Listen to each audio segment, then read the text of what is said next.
আগামী সপ্তাহে মমতার নেতৃত্বে তৃণমূলের দলীয় সভা। ২৬-এর আগে কি বার্তা নেত্রীর? খবরে আসছে বিস্তারিত। টার্গেট ২৫০ আসন জয়। ২৬-এর বিধানসভা নির্বাচনের আগে রণকৌশল ঠিক করতে ঝাঁপিয়ে পড়ল রাজ্যের শাসক দল তৃণমূল কংগ্রেস। সূত্রের খবর, আগামী ২৭শে ফেব্রুয়ারি বৃহস্পতিবার দলনেত্রী মমতা বন্দ্যোপাধ্যায়ের নেতৃত্বে বহু প্রতীক্ষিত বৈঠকে বসছে ঘাসফুল শিবির। সব বিধায়ক, সব সাংসদ, জেলা পরিষদের সভাধিপতি সহ দলের সমস্ত পদাধিকারীকে ডাকা হচ্ছে।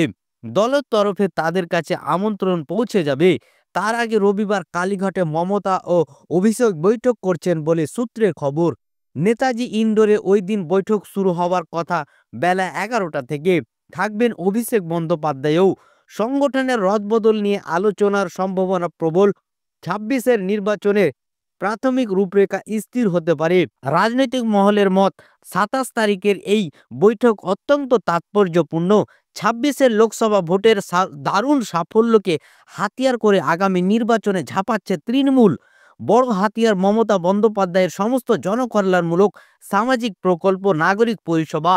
আর তা আরও জোরদার করার লক্ষ্যে দলনেত্রী আগামী বিধানসভা নির্বাচনে জয়ের লক্ষ্যমাত্রা বেঁধে দিয়েছেন ২৫০।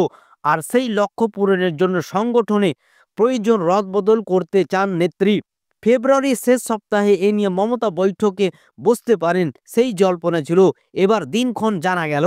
মনে করা হচ্ছে নেতাজি ইন্ডোরের বৈঠকে দলীয় নীতি নিয়ে গুরুত্বপূর্ণ সিদ্ধান্ত নিতে পারেন মমতা বন্দ্যোপাধ্যায়।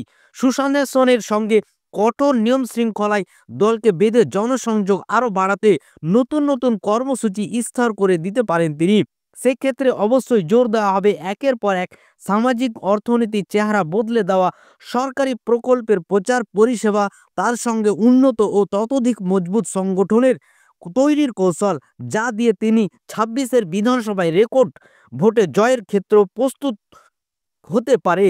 তাই ২৭-এর বৈঠকের দিকে নজর থাকবে রাজনৈতিক মহলের, বিশেষত দলে কি রদবদল ঘটালেন সুপ্রিমো সেদিকে।